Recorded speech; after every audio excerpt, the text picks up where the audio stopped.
नमस्ते बच्चों। पारिवारिक जीवन चक्र हम लोग पढ़ रहे हैं और पारिवारिक जीवन चक्र का भाग 1 हम लोग पढ़ चुके हैं। हमने बच्चों ये समझ लिया है कि पारिवारिक जीवन चक्र क्या है और उसका महत्व क्या है। पारिवारिक जीवन चक्र को पढ़ना क्यों आवश्यक है ये आप अच्छे से समझ गए होंगे। आज हम पारिवारिक जीवन चक्र का भाग 2 पढ़ेंगे, जो कि इसका और परिवार के चैप्टर का अंतिम भाग है। पारिवारिक जीवन चक्र की विभिन्न अवस्थाएं। बच्चों, पारिवारिक जीवन चक्र की मुख्यतः 3 अवस्थाएं होती हैं। इनके बारे में आप पहले ही परिचय प्राप्त कर चुके हैं। आप लोगों ने पढ़ लिया है और समझ चुके हैं कि पारिवारिक जीवन चक्र की अवस्था में 3 अवस्थाओं में सबसे पहली प्रारंभिक अवस्था, दूसरी विस्तृत अवस्था और तीसरी संकुचित अवस्था होती है। तो ये 3 प्रक्रियाएं हैं, पारिवारिक जीवन चक्र की अवस्थाएं हैं, प्रारंभिक, विस्तृत और संकुचित अवस्था।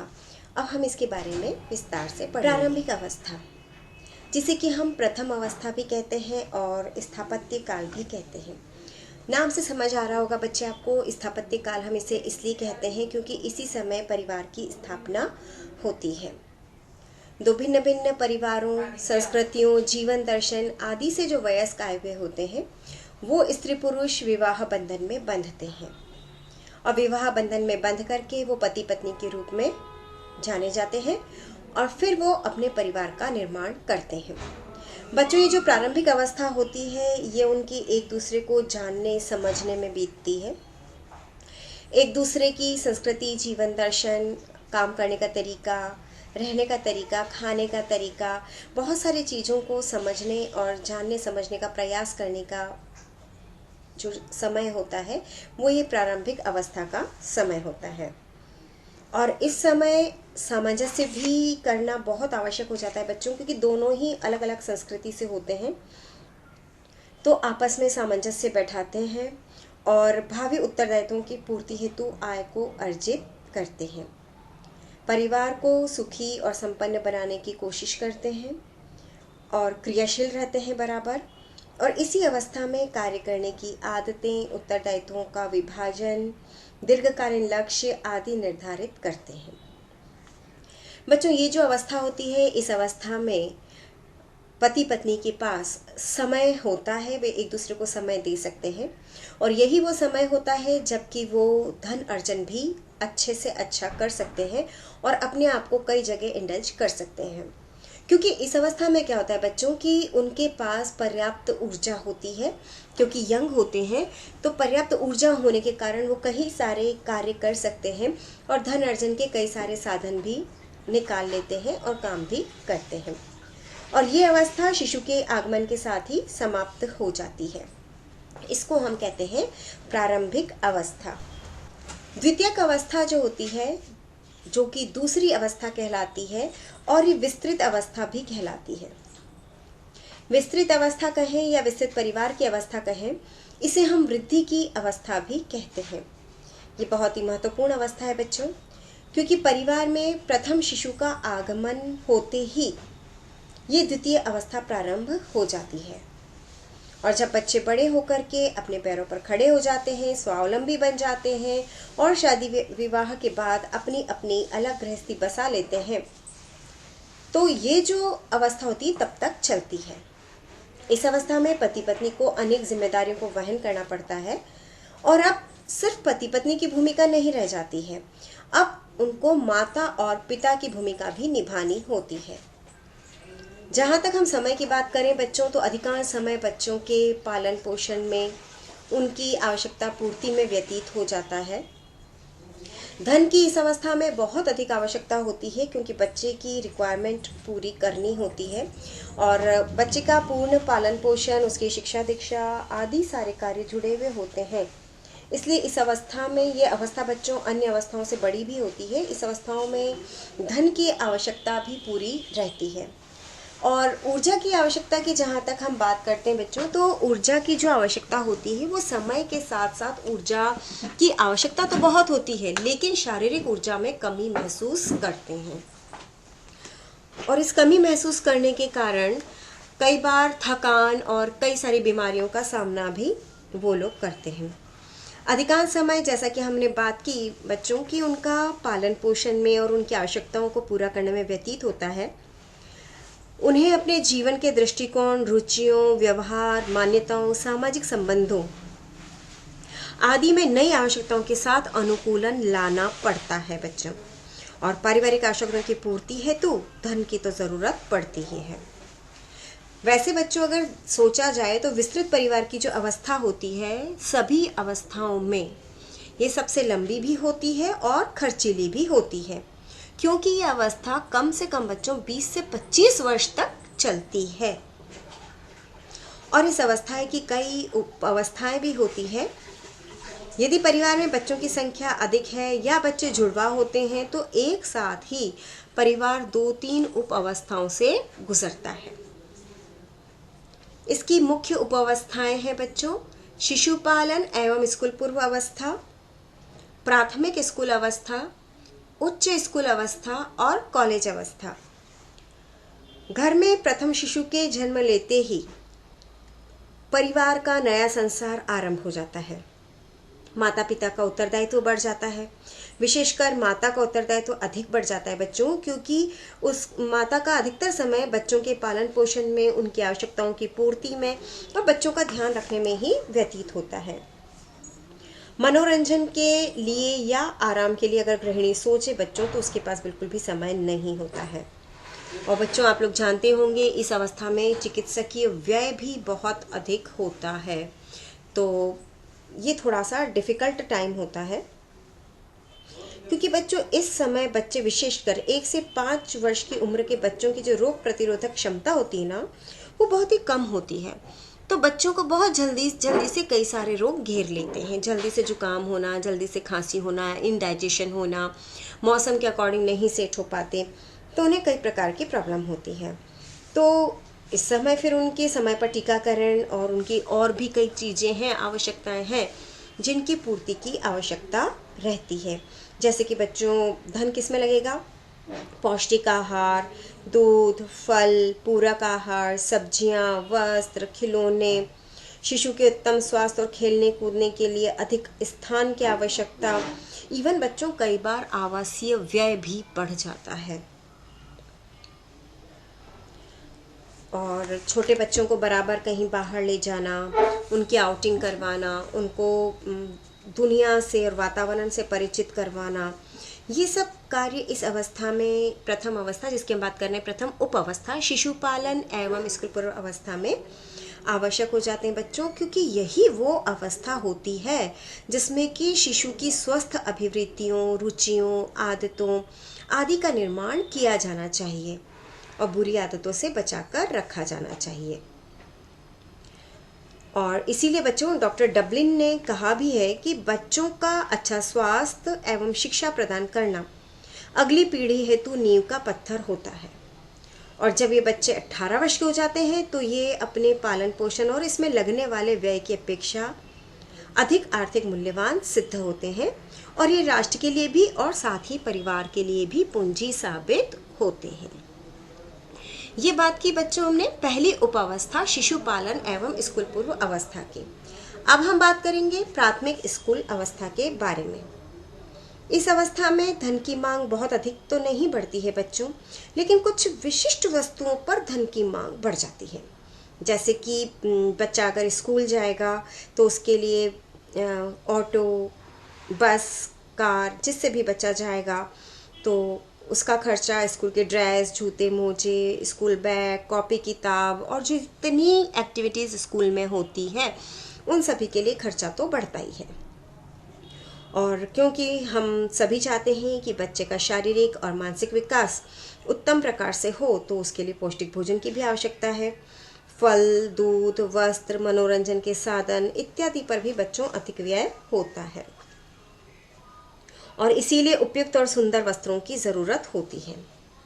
बालक की जो 6 से 12 वर्ष की अवस्था होती है बच्चों, वो प्राथमिक स्कूल अवस्था कहलाती है और इसे हम बाल्यावस्था भी कहते हैं।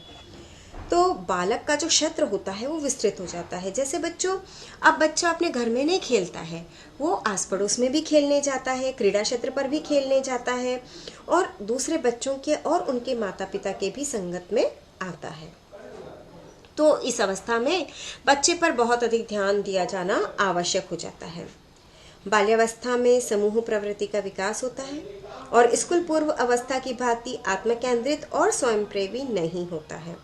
अब उसे दोस्तों के साथ खेलना, उनके साथ समय बिताना बच्चों बहुत पसंद आता है।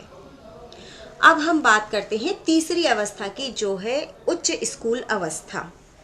उच्च स्कूल अवस्था बच्चों 12 से 18 वर्ष की अवस्था है और इस अवस्था को प्राप्त करते करते बच्चा किशोर हो जाता है और यह अवस्था बहुत ही महत्वपूर्ण है।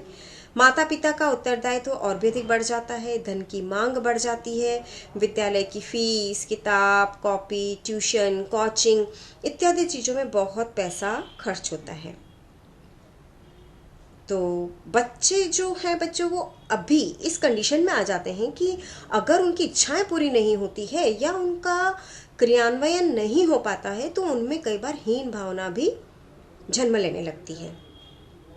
अतः बच्चों, ऐसे बालकों का शारीरिक, मानसिक, सामाजिक, संवेगात्मक और व्यक्तित्व विकास ठीक प्रकार से हो, इसके लिए माता पिता को चाहिए कि समुचित प्यार, समय दें और इस समय माता पिता को भी बच्चों के साथ बराबर ऊर्जावान रहने की आवश्यकता होती है।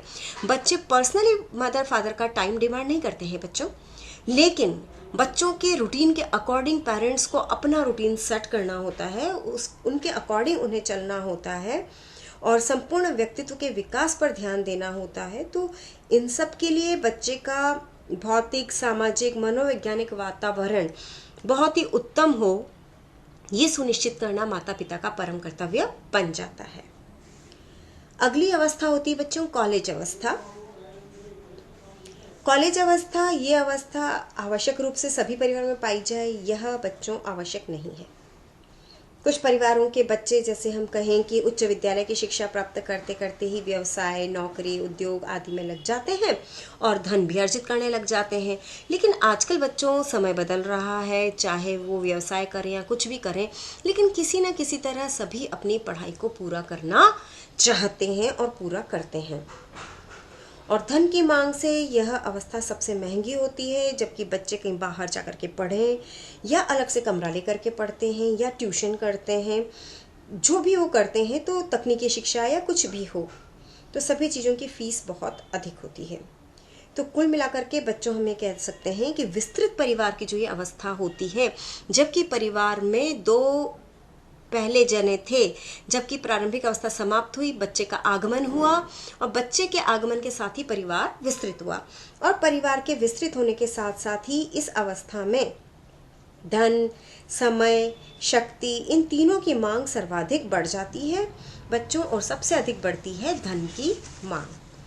तो हमने अभी बात की द्वितीय अवस्था के बारे में। अब हम बात करेंगे बच्चों तृतीय अवस्था के बारे में। तृतीय अवस्था है संकुचित अवस्था। संकुचित, जैसा कि नाम से समझ में आ रहा है कि माता पिता बच्चों को शिक्षा दीक्षा देकर के जब योग्य बना देते हैं, बालक आर्थिक दृष्टि से स्वावलंबी और आत्मनिर्भर हो जाता है, तो बच्चों की शादी कर दी जाती है या फिर बच्चे नौकरी के चक्कर में घर से बाहर चले जाते हैं तो और अपनी नई गृहस्थी भी बसा लेते हैं। तो माता पिता अपने संतान के उत्तरदायित्व से लगभग मुक्त हो जाते हैं। अब वापस परिवार उन्हीं दो पर सिमट जाता है बच्चों जिन दो से शुरू हुआ था, जैसे कि पति पत्नी से शुरू हुआ और पति पत्नी पर आकर के रुक जाता है। तो संयुक्त परिवार की अवस्था को भी 3 मुख्य उप अवस्थाओं में बांटा गया है। आरंभिक अवस्था, आर्थिक नियोजन की अवस्था और सेवानिवृत्ति काल। बच्चों, आरंभिक अवस्था संकुचित परिवार की पहली अवस्था होती है और इस अवस्था में बच्चों बालक घर छोड़ करके जाने की तैयारी में होता है। पढ़ लिख लिया, प्रशिक्षण प्राप्त हो गया, चाहे स्वयं का व्यवसाय, काम धंधा, नौकरी आदि ढूंढने लगते हैं और फिर इस समय उन्हें माता पिता की सहायता की कई बार आवश्यकता होती है और बेटियां होती है तो शादी हो जाती है, बेटे होते हैं तो घर में एक नया मेंबर आता है, लेकिन उसी के साथ वो उसका अपना परिवार की प्रारंभिक अवस्था प्रारंभ करता है। तो इस अवस्था में ये वो अवस्था है बच्चों की अनिश्चितता होती है कि बच्चे साथ में हैं या नहीं हैं, छोड़कर चले गए या घर पर ही हैं, तो ये थोड़ी सी अनिश्चितता की अवस्था होती है। फिर हम बात करते हैं आर्थिक नियोजन की अवस्था। आर्थिक पुनर्नियोजन की अवस्था है बच्चों ये क्योंकि बच्चे स्वावलंबी हो गए, धनोपार्जन करने लग गए, तो उन पर जो व्यय हो रहा है ना वो तो समाप्त हो गया।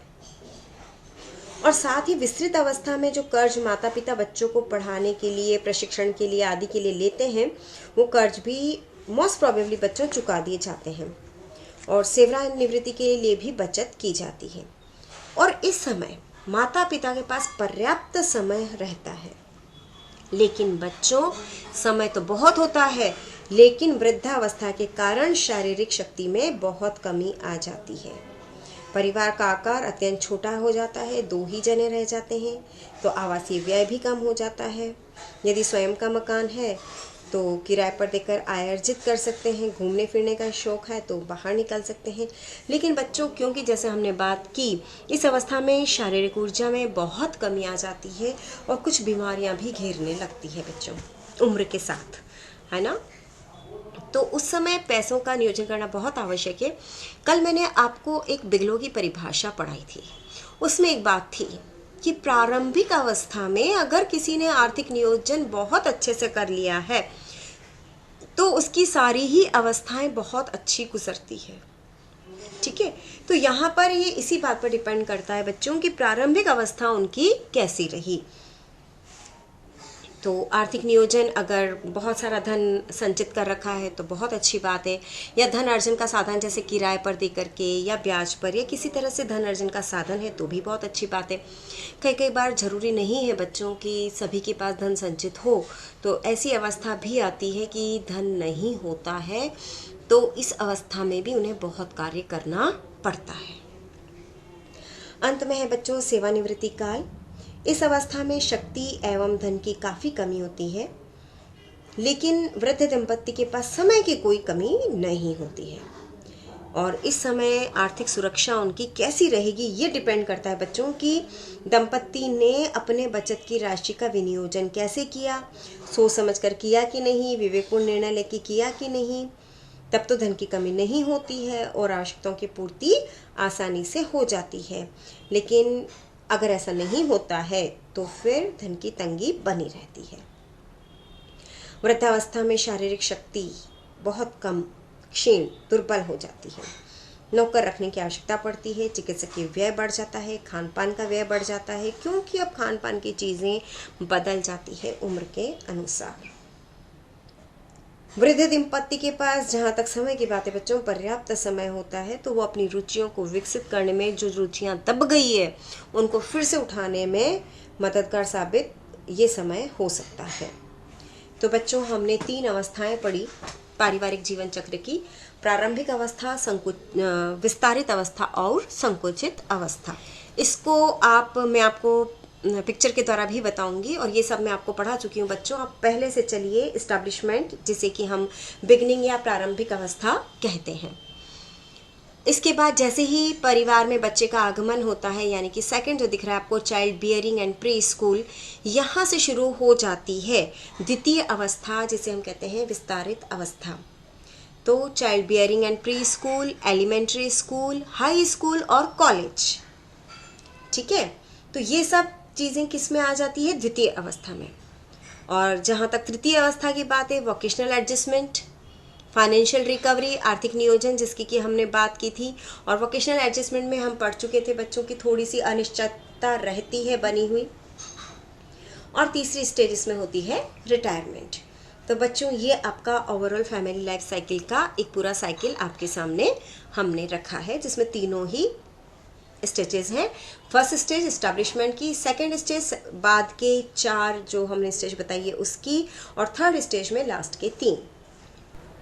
इसी चीज़ को बच्चों आप इस पिक्टोरियल ग्राफ से भी देख सकते हैं। सबसे पहले आप देख रहे हैं एक सिंगल एडल्ट है, उसकी शादी होती है न्यू कपल के रूप में, तो ये बिगनिंग स्टेज होती है। सेकंड स्टेज प्रारंभ हो जाती है जबकि कपल विद चिल्ड्रन आप देख रहे हैं, बच्चों का आगमन होता है तब, और कपल विद टीनेजर यही स्टेज चल रही है। और फिर आता है लॉन्चिंग चिल्ड्रन और फैमिली इन लेटर लाइफ, बुज़ुर्गों का साथ में रहना। तो ये आप इस पिक्टोरियल ग्राफ से अच्छे से देख सकते हैं बच्चों, इस पिक्चर के द्वारा, कि किस तरह से पारिवारिक जीवन चक्र चलता है। तो बच्चों, ये हमने बात की परिवार चैप्टर के सेकंड पार्ट, जो कि पारिवारिक जीवन चक्र के बारे में है, उसके बारे में। और इसी के साथ यहाँ पे परिवार चैप्टर समाप्त होता है। धन्यवाद।